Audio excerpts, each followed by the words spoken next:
This nugget is focused on project management professionalism. As we discussed in one of the introductory nuggets in preparing for the PMP exam, there will be a number of questions on the exam itself directly focused on project management and professionalism. So what is the definition of project management professionalism?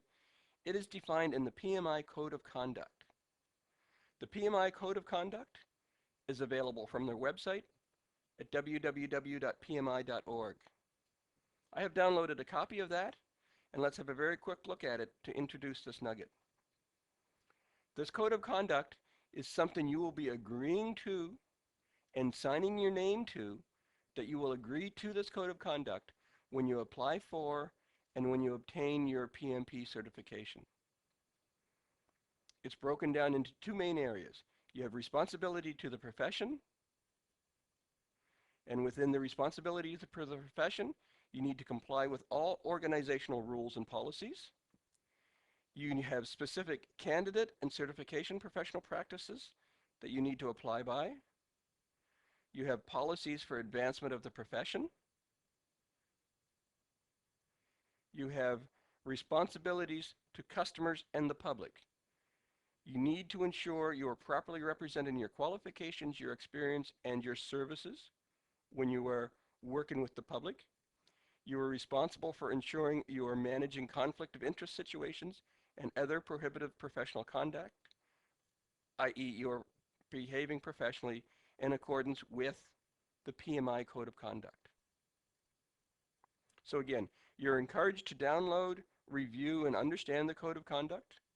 In this nugget, we will review in more detail what that Code of Conduct means and what type of actions will be expected from you as a project management professional. So what does the Code of Conduct really mean? I've tried to translate the Code of Conduct into more English, more understandable terms, and I believe it boils down to these 6 main things. Do the right things. Follow the right processes. Act ethically. Be a professional. Avoid conflicts of interest. And report violations. So what does doing the right things mean? It means ensuring the actions that you're taking are for the betterment of your project, are for the betterment of your organization, and are for the betterment of yourself as a professional. And it's really doing those things in that order. As a project management professional, you are responsible for ensuring your project is successfully delivered. So you do the right things for the betterment of your project. Because you are part of an organizational entity, the next step is doing the right things for the betterment of your organization. And sometimes, without getting into conflict of interest, sometimes there will be subtle conflicts between, is this the right action to take for my project? Does taking this right action for my project cause a less than optimal solution for my organization? Or should I be taking the right action for my organization, realizing that it may cause some subtle issues for your project?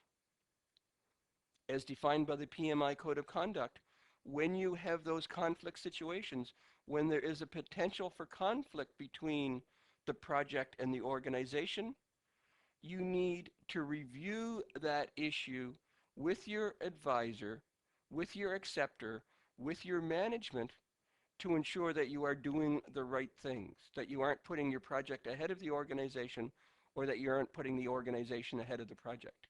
So again, doing the right things means taking things up the organizational chain, the responsibility chain, to ensure that you are in fact doing the right things.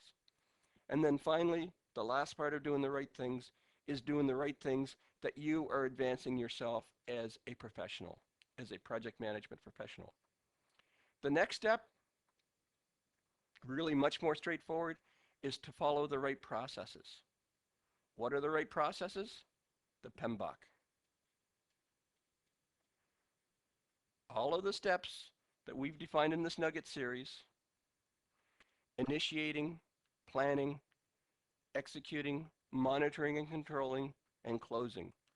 Those are the right steps as defined by the PMBOK guide. Scope management, time management, cost management, quality management, communications management, human resources management, risk management, project integration, those are the right processes.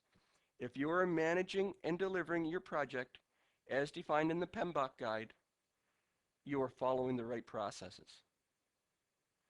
You need to act ethically. We need to perform, we need to behave properly within the ethical environment as defined by our organization and within the ethical environment as defined by the country in which we operate. And I specifically make reference to country. Different countries have different laws, different rules, different regulations. So as a project management professional, if you are working internationally, you need to be very aware of the difference in ethics between different companies. And I've heard rumor of, and I'm not sure that this is true, that one of the questions on the PMP exam is you are working in a foreign country and you are advised by a senior official in the company that in order for your company, you are doing this on a competitive bid situation, in order for your company's bid to be considered for evaluation by the company, you need to include an extra check, per se, for X dollars as a quote-unquote bribe to ensure that your bid is evaluated. So the question is, what do you do? What is the ethical responsibility? Do you simply walk away and say, no, that's not ethical? Or do you speak to someone, understand the business environment in this international country that you're working in to determine if that is in fact an ethical practice in the country that you're working for? So again, as you're acting ethically, you need to ensure that you are following your own conscience, but that you are also following your own conscience as defined by the proper standards and procedures, proper operating practices within which the environment in which you are operating, the country standards, and so on. You need to be a professional. That's what getting the PMP is all about. It is a project management professional. You need to treat your profession, project management, with respect. You need to ensure that people recognize you as a professional. They look up to the project management profession, and they realize that project managers are going to ensure projects are delivered more successfully, that projects are going to ensure our companies are more successful. We need to avoid conflicts of interest.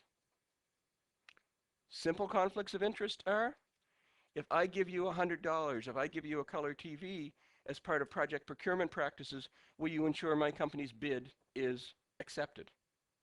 That's back to acting ethically. And here in North America, that would not be acting ethically. So that's avoiding a conflict of interest situation. But you can get into personal conflict of interest situations.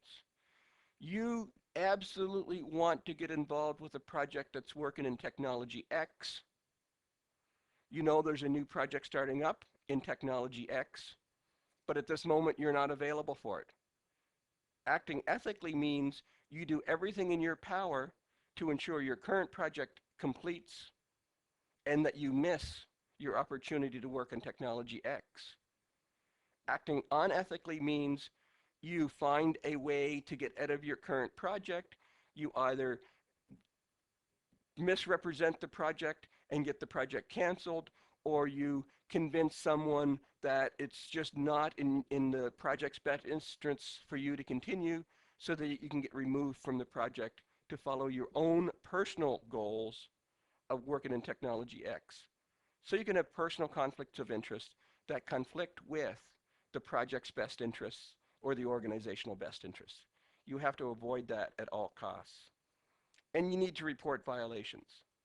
You need to report to your company, to PMI, instances where you see people are violating good code of conduct. They are not performing ethically. They are taking illegal actions. They are using copyright material. They are violating intellectual property laws, Whatever violations you are aware of, as a project manager professional, it's your responsibility to ensure that these are reported to the appropriate bodies, senior management in your company, PMI, or in some instances, to local law authorities.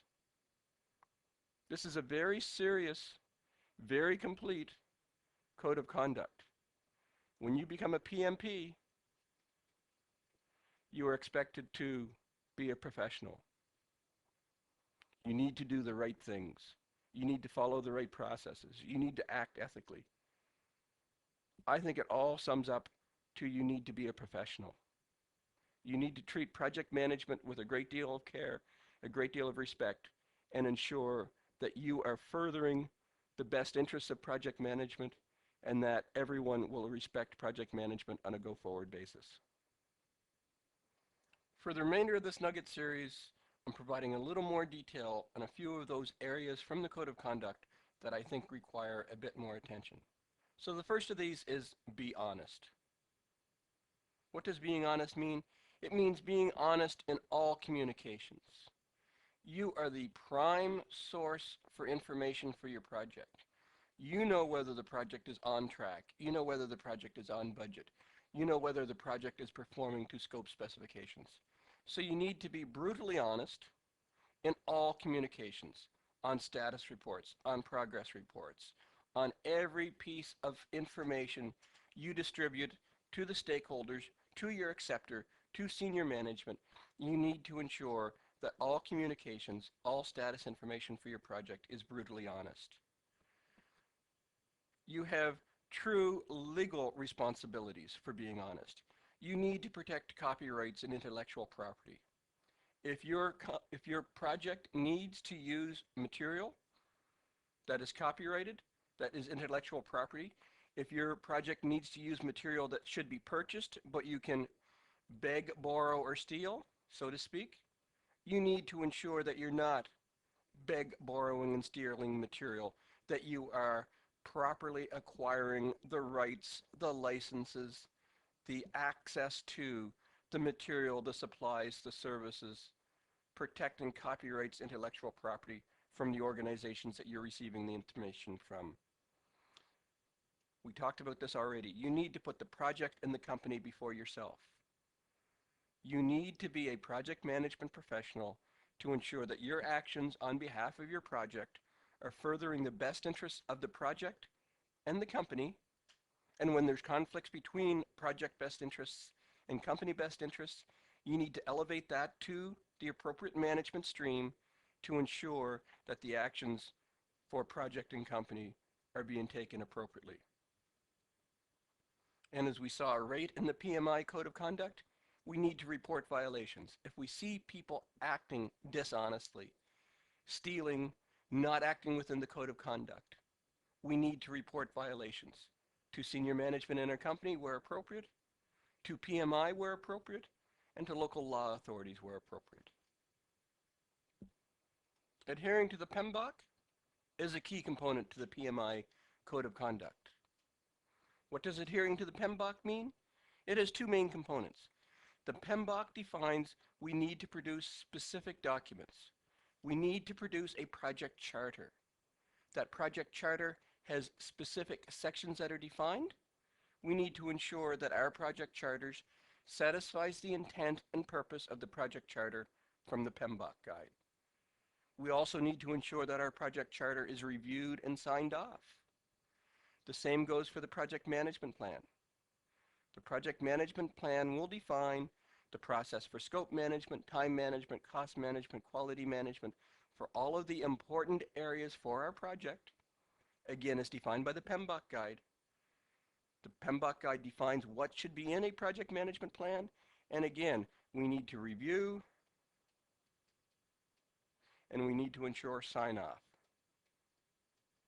for these and the other important documents as defined by the PMBOK guide.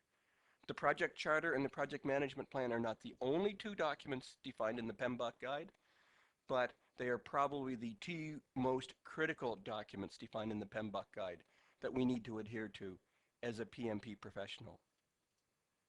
And as discussed earlier, we need to follow the processes as defined in the PMBOK guide.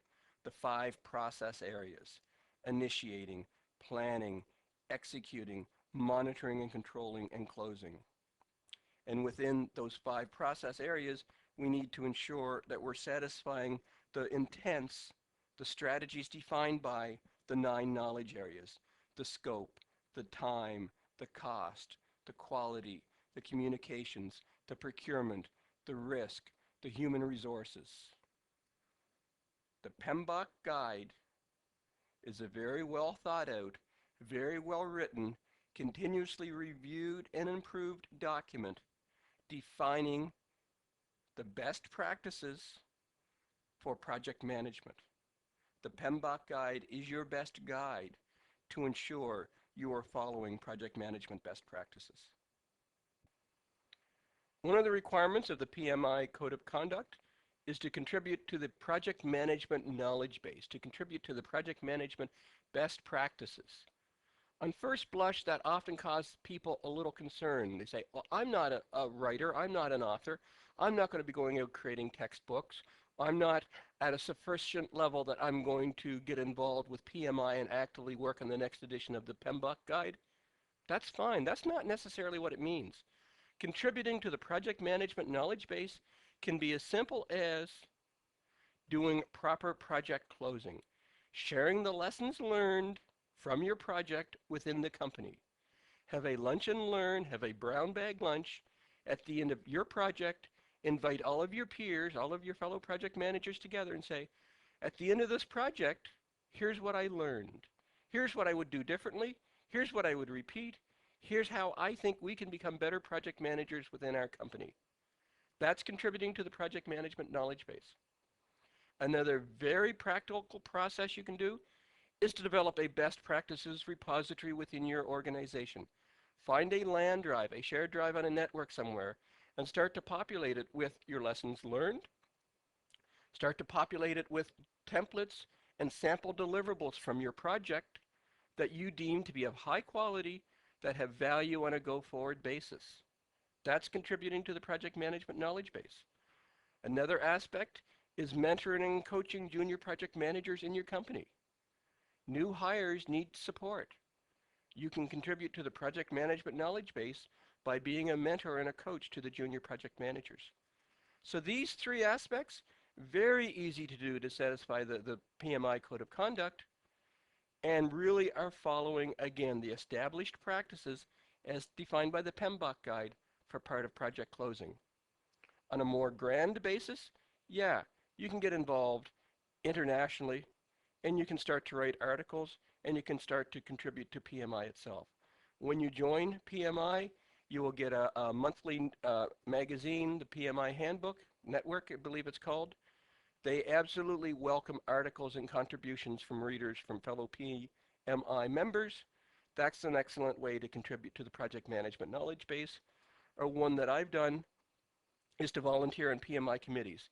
You do not have to be an internationally refined guru to participate on PMI committees. PMI committees work effectively because they have members from all walks of life. They have junior project managers, they have senior project managers.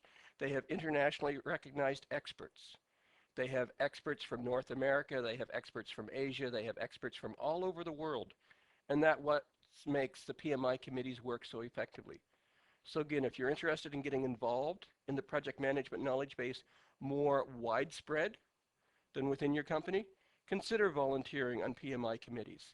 Again, go to www.pmi.org and look and see what committees are open, what committees are working in areas that interest you, and volunteer. It can be very enlightening and very rewarding. A key aspect of PMP certification is that it requires continuous personal improvement. Beyond the initial qualifications of the number of hours and the number of educational experiences that you must have to qualify to write the PMP, you must also provide to PMI evidence that you are providing or you are engaged in continuous personal improvement. You must provide to PMI on an ongoing basis proof that you are continuing to be involved in, continuing to be active in, and continuing to improve your personal project management processes. That is critical for ongoing project management certification. If you don't provide that evidence, your PMP will expire and you will no longer be PMP certified. How do you do all of that? An excellent source is to attend your local PMI chapter meetings.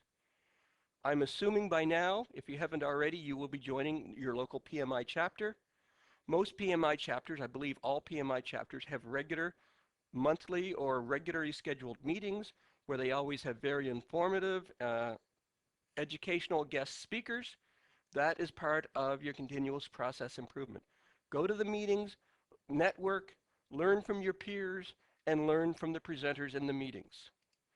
PMI offers a very wide range of seminars internationally, excellent seminars with excellent content, another great way to continue for continuous personal improvement, or attain other seminars, non-PMI based, but focused on project management.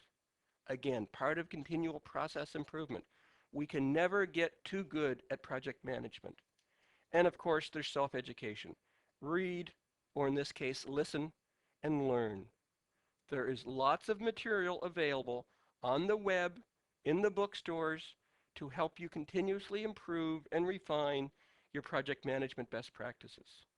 Continuous process improvement is not just necessary for personal enrichment, it is in fact a requirement for PMP certification. You will have to provide back to PMI on a regular basis proof that you are engaged in continuous personal improvement to maintain your PMP certification. The final aspect to project management professionalism is we need to support our project stakeholders. Where appropriate, and I want to underline appropriate a couple of times, where appropriate, stakeholder needs come first. What do I mean by that? Again, within the confines of project management professionalism, where appropriate, the stakeholders' needs come first. If the stakeholders ask you to do something unethical, inappropriate. You're not going to do that. If the stakeholders ask you to violate the principles of the project, unethical. If the stakeholders ask you to say, well, we really don't need a project management plan, let's get started, that's inappropriate. So we have a number of ethics, we have a number of guidelines that we've discussed in this nugget so far that define what is appropriate and what is inappropriate. But where appropriate, within the confines of what we've discussed in this nugget, if the stakeholder needs something done, if the stakeholder needs to change the scope of the project, if the stakeholder needs to accelerate the project, you need to do that. Why? It's all summed up right here. Without stakeholder satisfaction, your project is a failure. Pretty harsh words. You can deliver your project on time, to the exact second. You can deliver your project on budget, to the exact penny. But if the stakeholder is not satisfied, if the final product of your project that you deliver doesn't satisfy your stakeholder, your project is a failure. For example, you initiate a project to do X, and I don't care what X is. A specific business requirement your project was initiated for, and your project is going to take 8 months. During the course of the 8 months, the business conditions change. The organization no longer needs X as currently defined. The organization needs an X prime, or maybe even a Y. That's what the stakeholder needs, that's what the business needs. If you simply stick to your guns and sort of says, well, we developed a project charter, and we developed a project management plan, and it says I'm going to deliver X, so I'm going to deliver X, you're not doing your job as a project manager. If the stakeholder requirements change, you need to be flexible and adaptable to change with the stakeholders' requirements. That's not to say we change from X to X prime or from X to Y without documentation, without integrated change control, without adherence to all the project management principles that we know and love. but we need to satisfy the stakeholders. So we say, yes, stakeholder, I understand your business requirements has changed. I understand the economic environment has changed. I would be more than happy to change our project from X to X prime or from X to Y. Here is the impact. Here's the impact to the project scope. Here's the impact to the project time. Here's the impact to the project budget. If you would be happy to approve this, then I'm going to continue on the project. And if the stakeholder says, no, I can't approve that, there's no money, then you stop the current project. You need to ensure, where appropriate, the stakeholders' needs come first.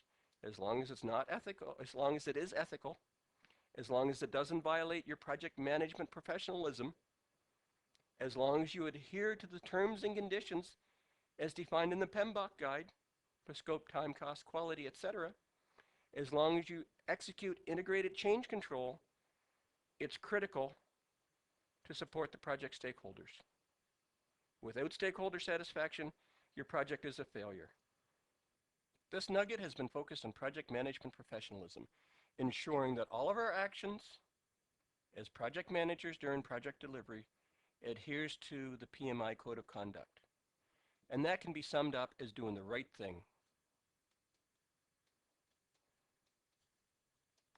And the right thing is defined in the PMBOK.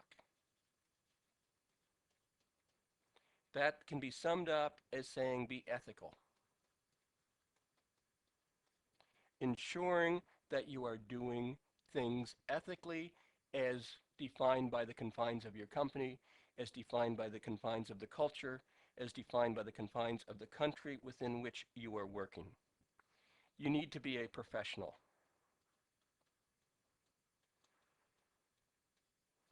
We need to ensure that we are taking the appropriate actions as project managers to ensure that the project management profession is seen as a true profession, that we are professional, we are ethical, and we do everything in our power to ensure our projects deliver successfully, to support our organization, and that people review and respect the project management profession as a valued part of the business community, as a valued part for organizational success.